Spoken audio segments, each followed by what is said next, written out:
کہ یہ کیا سے کیا بنا دے گی یہ نئی تعمیر جو ہے.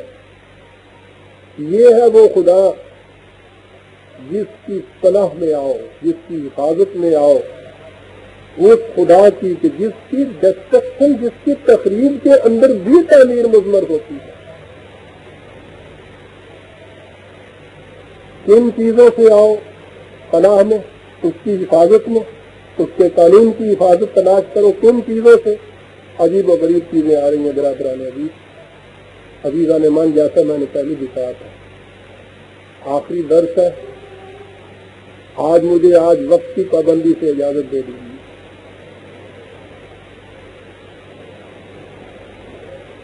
کیا پتا ہے پھر یہ موقع آئے یا نہ آئے.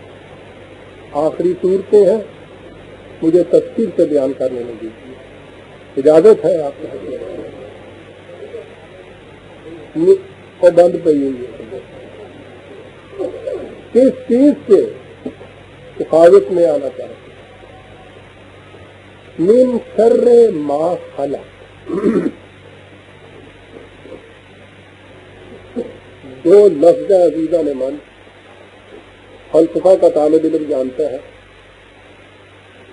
کہ سب سے زیادہ ذہن انسانی کو جس چیز نے پیش و تاب میں رکھا وہ خیر اور شر کا مسئلہ ہے، گڈ اینڈ ایون کا سوال ہے. وہ ایلکما ایک جو بتایا جاتا ہے بہت پرانا آگسٹائن کا، اور وہ یہ ہے فلسفے میں کہ اگر شر یا ایون دنیا میں خدا کی مرضی کے مطابق ہے تو خدا خیر نہیں ہو سکتا، شر کریٹ کیا ہے اسے. اور اگر اس کی مرضی کے خلاف موجود ہے تو قادر مطلق نہیں ہو سکتا، کہ اسے مٹا نہیں سکتا. تو پوچھتے ہیں بتاؤ. آپ حیران ہوں گے اور میں سمجھتا ہوں فلسفے کے طالب علم اس میں جانتے ہیں. الماریوں کی الماریاں، کوٹھے بھرے ہوئے ہیں کتابوں کے اس ایشو کے اوپر لکھے ہوئے. دو لفظوں میں قرآن نے سارا مسئلہ حل کر کے رکھ دیا. اس نے کہا ہے من شر ما خلق. جو کچھ تخلیق خدا بندی ہے یہ انٹرنسیکلی اپنی ذات کے اندر نہ خیر ہے نہ شر ہے. ان کا استعمال ہے جو انہیں شر اور خیر بنا دیتا ہے. زہر کے 2 قطرے مرنے والے میں نئی زندگی پیدا کر دیتے ہیں.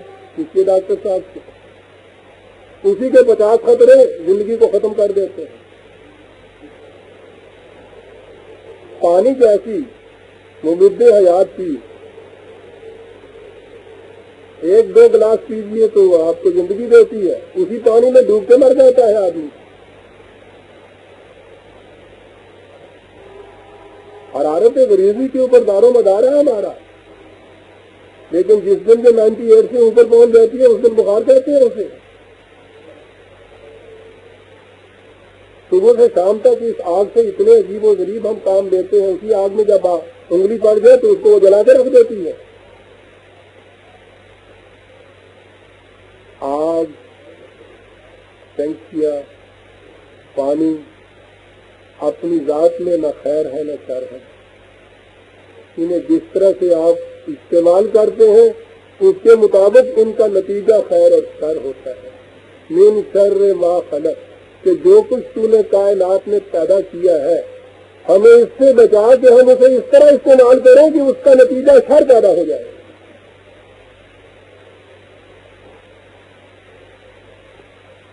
اب سلطنت ملی ہے، حکومت ملی ہے، دولت کی فراوانیاں آئی ہے، یہ سب کچھ آیا ہے نا. یہ چیزیں بڑی ضروری ہیں انسانی زندگی تمدن تحویل کے لیے، لیکن یہی تو وہ پانی ہے جہاں آگے ڈوبتی ہیں ان پہ. یہ سب کچھ ملنے کے بعد یہ کہا کہ اب ہمیں اس سے محفوظ رکھنا کہ ہم ان کو اس طرح سے استعمال کریں کہ اس سے شر کا پہلو پیدا ہو.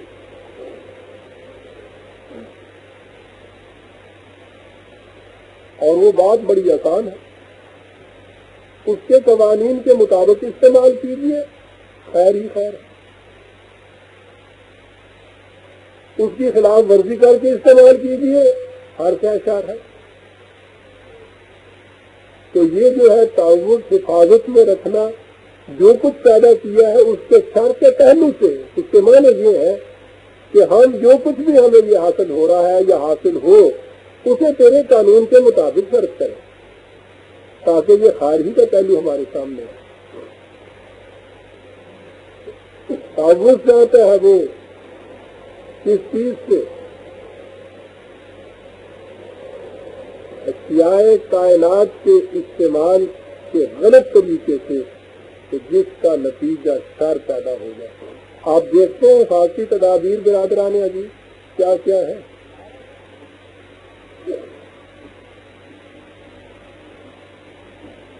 یہاں کہیں تمہیں کوئی چیز ڈھانی پڑے، اس لیے ڈھاؤ کہ اس سے بہتر تعمیر کر کے دو۔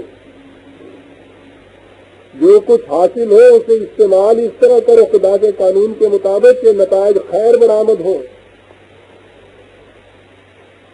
یہ تو ہوا جو کچھ حاصل ہوا ہے، اس کی فراوانیوں میں کہیں تم جا کر افراد کی طرف جا کر ان کی فراوانیاں تمہیں غرق نہ کر دے، جیسا پانی زیادہ پی لینا آدمی مر جاتا ہے۔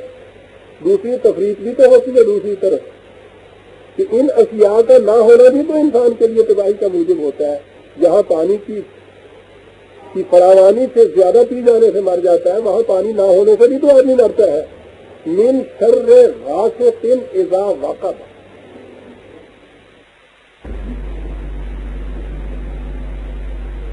دوسرا پہلو شر کا یہ عزیزوں میں من غور کیجیے گا کہاں لے جاتا ہے قرآن، ان اشیاء کی فراوانی کی طرف لے جاتا ہے، تو کہا وہاں بھی ایک شر کا پہلو یہ کرتا، یاد رکھو دولت کی فراوانی سے بھی۔ دوسری طرف شر غاسق اذا وقب، یہ وہ ہے وہ کرنے گے۔ آنکھوں کے سامنے دنیا اندھیر ہو جاتی ہے، کب ہو جاتی ہے؟ جن چیزوں پر انسان کی پرورش اور نشو و نما کا دار و مدار ہے، جب وہ نہ ہو، ادھر افراد کے ساتھ ہونا تھا، ادھر ان کا معدوم ہو جانا، ان کا غائب ہو جانا ہے۔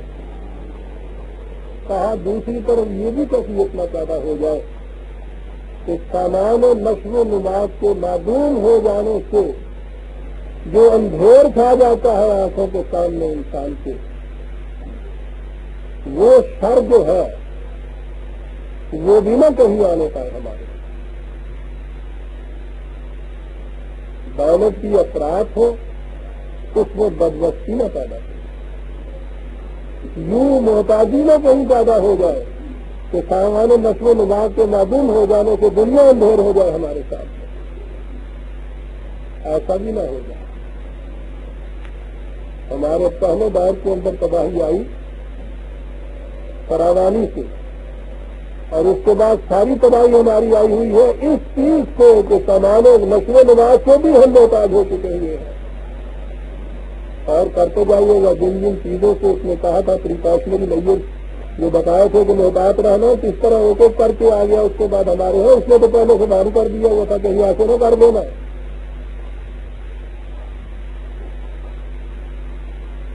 آگے وَمِن شَرِّ النَّفَّاثَاتِ فِي الْعُقَدِ، یاد رکھو اس قسم کے منافق آ جایا کرتے ہیں جماعتوں کے اندر کہ جو ہی تم نے کسی محکم چیز کا ارادہ کیا، طے کیا، فیصلہ کیا، ڈٹرمینیشن کیا، ریزالو کیا کہ یہ کرنا ہے، وہ آ کر کسی نہ کسی طرح سے ایسی پھوٹ مارتے ہیں کہ تمہارا ارادہ متزلزل ہو جائے، نہ اس کو بچنا۔ یہ باہر والے نہیں ہوتے، یہ اندر والے ہوتے۔ تمہارے عوام کی محکم گروہ جو ہیں ان کو ڈھیلا کرنے کے لیے ایسی جماعتیں تمہارے اندر پیدا ہو جائیں گی جو اس قسم کی پھوٹ ماریں گی۔ آج دیکھتے ہیں یہ خفیہ سازشوں کے لیے کیا چیز یہ کہی گئی بس ایک پھونک مار لے رہا. اور آپ جانتے ہیں کہ جب عزم سلیم دل سے اس میں ہی سب کو صبح پیدا ہو جائے, اس میں ہی کمزوری واقع ہو جائے, تو اس کے بعد تو آپ ایک قدم بھی آگے نہیں اٹھا سکتے. چاہتا کہ جماعت کے اندر سے ان کو محتاط رہنا, اور جماعت کے باہر ایک اور چیز قوتوں کی ہوا کرتی ہے, فمن شر حاسد اذا حسد. عجیب چیز یہ حسد ہوتا ہے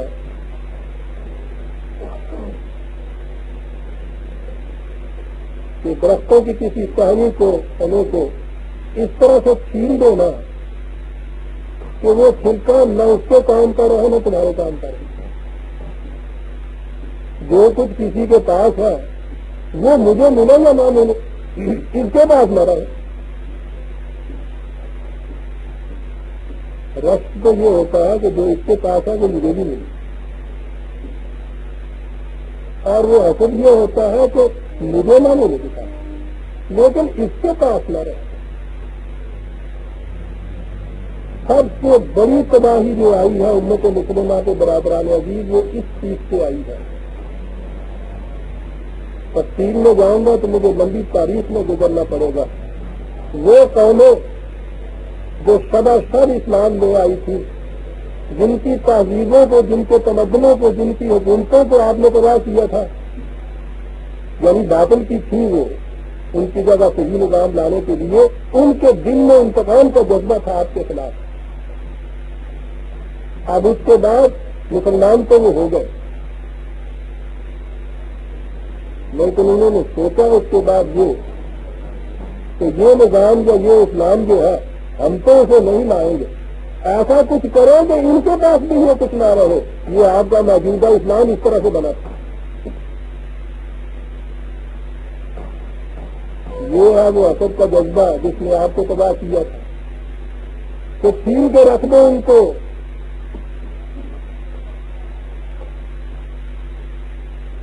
انہیں پتا تھا کہ جس چیز نے ان کو غالب کیا ہے ہمارے اوپر, یہ ان کا یہ نظام ہے قرآنی.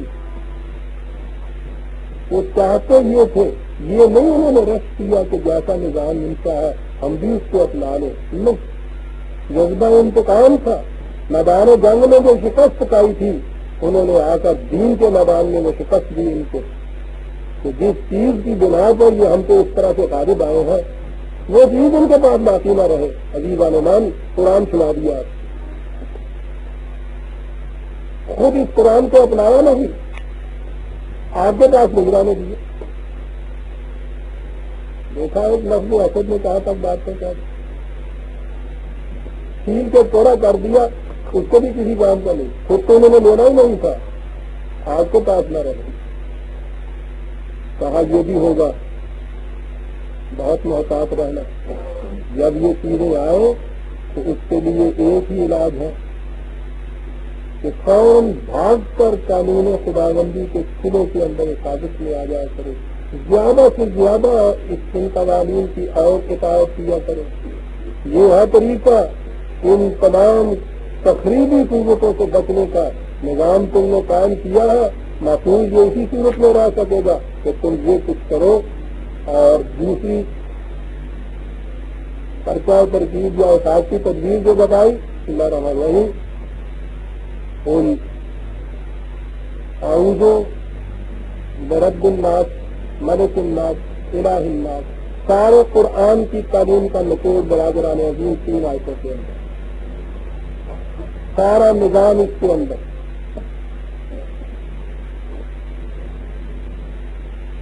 کون سے 3 گوشے ہیں جہاں انسانیت کو ایکسپلائٹ کیا جاتا ہے؟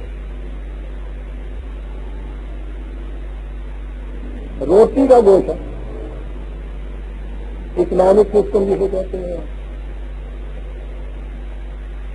یوں ہی یہ انسانوں کے ہاتھوں میں آیا, دوسرے انسانوں کے اوپر دنیا تنگ ہوئی. اب جو ان سے جیتا ہے کرا لیجیے, محتاجی تو غلام ہوتا ہے. پہلا مسئلہ روٹی کا مسئلہ. دوسرا مسئلہ سیاسی اقتدار کا مسئلہ. سیاسی اقتدار ہاتھ میں لے لیجیے, پھر قانون کے زور پہ نچوائیے, اور تیسری چیز مذہبی روحانیت کا فکر. اس فروغ میں بتا دیجیے عوام کو اور اس کے بعد پھر دو جیلیں کرائیے. یہ پہلے دو سے بھی زیادہ سخت ہوتا ہے سمبھا. حکومت کے خلاف تو پھر بھی کبھی تو بغاوت کرتا ہے.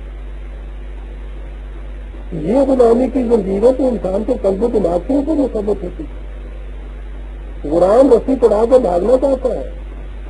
ان کی وہ کیفیت یہ ہے کہ اگر حضرت صاحب کی نگاہ بدل جائے تو پھر گراتا ہے, روتا ہے, معافی مانگتا ہے کہ حضور مجھے راندہ درگاہ کر دیجیے گا. اتنی محکم زنجیر ہے. اور تین ہی گوشیاں برادران عزیز زنجیروں کے. روٹی کے مسئلے میں محتاج کسی کو کر کے رب بن جائے, سیاسی اقتدار حاصل کر کے ملک بن جائے, روحانی اقتدار حاصل کر کے الہ بن جائے. کہا یہ تینوں کے تینوں باطل, دنیا میں کوئی اور نہیں ہے. رب الناس, ملک الناس, الہ الناس صرف وہ ذات ہے.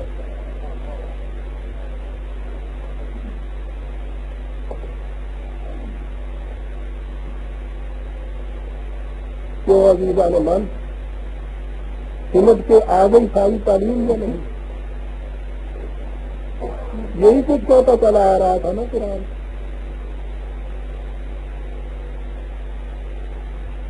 پھر الناس کا کہ اس کو محیط کل بنا دیا. میرا تیرا, اس کا اس کا, اس قوم کا اس قوم کا نہیں. پوری انسانیت کو ہر قسم کی نئے غلامی سے آزادی دلا دی. 3 آیتوں نے قرآن کریم کے برابر حق ہے. آیتیں بھی کیا ہے, 3 جگہوں سے پابندی.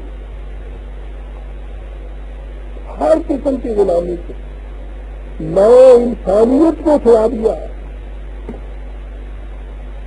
رب الناس, ملک الناس, الہ الناس, بات ختم ہو گئی. الہ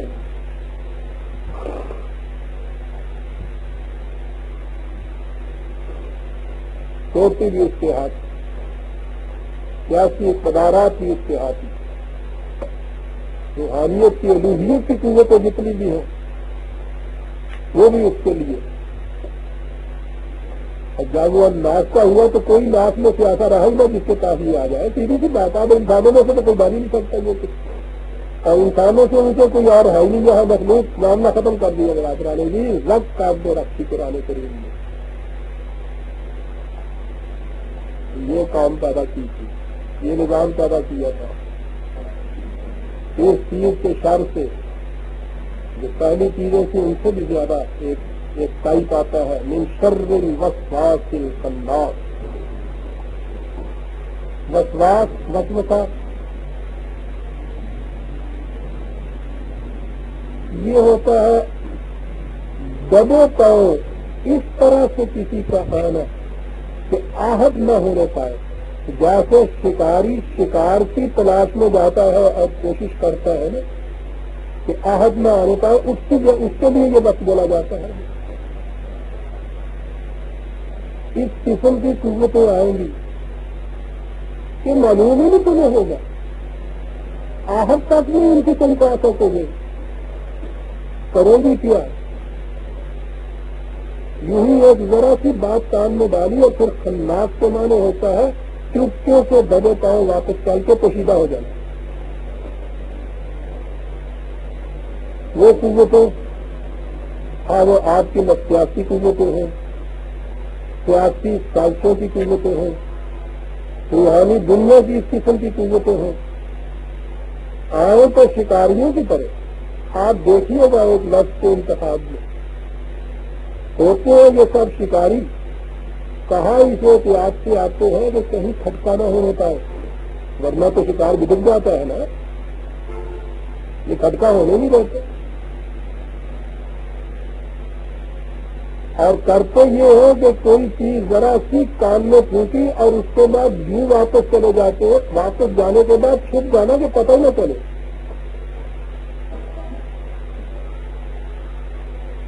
ان قوتوں سے حفاظت لگانا. اللہ بھی یوسوس فی صدور الناس,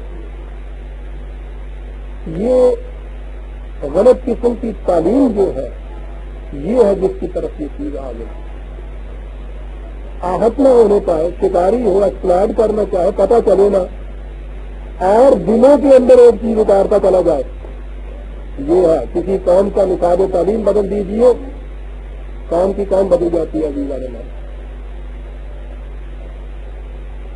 یہ وہ وساوت ہیں جو صدور الناس کے اندر اس طرح اتارے جاتے ہیں کہ شکار کو پتہ ہی نہیں چلتا کہ مجھے پسند لیا اس نے. اس کی ہم کو شکایت میں قصیدے پڑتا ہے یہ تو کہ ایسا انتظام کر رکھا ہے انہوں نے. قلوب کے اندر یہ چیزیں وہ اتار کے چلے جاتے ہیں. کہنا وہاں اس سے بچے. یہ سارے آپ کے یہاں کی تعلیم جتنی بھی مذہبی مدارس میں آپ کے یہاں ہو رہی ہے، جو ساری کی ساری آپ کو قرآن سے بیگانہ کرنے کے لیے جتنی تعلیم مغرب کی طرف سے آپ کو آ رہی ہے، یہ ساری شرف انسانیت سے بیگانہ کرنے کے لیے.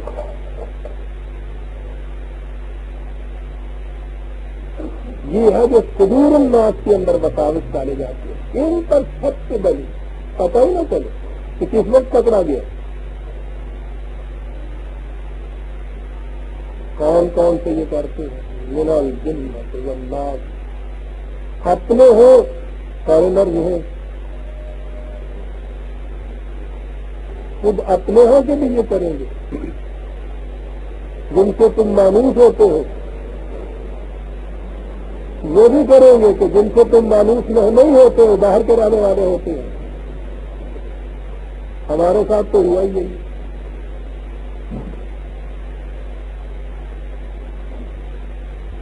اس قسم کی غلط تعلیم کہ جس میں ہماری امت، ہماری ملت، قوم کے نوجوانوں کو سینوں کو ان وساوت کو اس طرح سے بھر دیا ہوا ہے. عزیزان من، ان بیچاروں کو پتہ ہی نہیں چلتا کہ ہمیں کہاں لیے چلے جاتے ہیں. غیروں نے بھی تو کیا اور اپنے نے بھی تو کیا. ساری تاریخ 1000 سال کی آپ کی کسی چیز پر رونا رونے کی بات ہے. تو یاد رکھو یہ چیزیں تمہیں تباہ کریں گی. عزیزان من، سورہ الناس قرآن کریم کی آخری سورت بھی آج بحمدہ تعالی ختم ہو گئی. وہ سلسلہ ابراز جو آج سے 7 سال پہلے مسلسل شروع کیا تھا، 7 سال کے بعد اللہ کی توفیق سے آپ حضرات کے انتظام اس کے سننے سے آج اختتام پہ پہنچا. میرے ذہن میں تھا کہ درس کی تکمیل کے بعد اس درس سے متعلق کچھ باتیں آپ حضرات سے کروں، لیکن کیونکہ آپ حضرات نے یہ طے کیا ہے کہ اس درس کی تکمیل کی تقریب آئندہ اتوار کو منائی جائے، اس لیے میں نے مناسب سمجھا کہ جو کچھ میں نے آج اس درس کے خاتمے پر آپ احباب کی خدمت میں گزارش کرنا تھا، اسے اس تقریب میں اپنے خطاب کی شکل میں آپ کے سامنے پیش کروں. وہ چیزیں تو میں آئندہ اتوار کو پیش کروں گا. اب آئیے ہم اس سلسلہ ضروری کی تکمیل پر اپنی دلی آرزوؤں کو قرآن کریم کے الفاظ میں دعا کی شکل میں بحضور رب العزت یہ کہتے ہوئے پیش کریں کہ ربنا لا تؤاخذنا ان نسینا او اخطأنا ربنا ولا تحمل علينا إصرا كما حملته على الذين من قبلنا ربنا ولا تحملنا ما لا طاقة لنا به واعف عنا واغفر لنا وارحمنا أنت مولانا فانصرنا على القوم الكافرين ربنا لا تزغ قلوبنا بعد إذ هديتنا وهب لنا من لدنك رحمة إنك أنت الوهاب ربنا أفرغ علينا صبرا وتوفنا مسلمين ربنا اغفر لنا ولإخواننا الذين سبقونا بالإيمان ولا تجعل في قلوبنا غلا للذين آمنوا ربنا إنك رؤوف رحيم ربنا تقبل منا إنك أنت السميع العليم والسلام علیکم برادران عظیم۔ الحمدللہ علی ذالک کہ قرآن کریم کے مسلسل درس کا جو سلسلہ ستمبر 1960 میں 25 گلبرگ میں خود میرے مقام پر شروع ہوا تھا، آج بتوفیق ایزدی 21 دسمبر 1967 اتوار کے دن صبح کے وقت بحسن و خوبی تکمیل تک پہنچا۔ یہ سب خدا کی توفیق سے تھا۔ میں کس زبان سے اس کا شکریہ ادا کروں؟ جو آرزویں دل میں تھی وہ دعا کی شکل میں اس سے پیش کر سامنے آ گئی۔ والسلام علیکم۔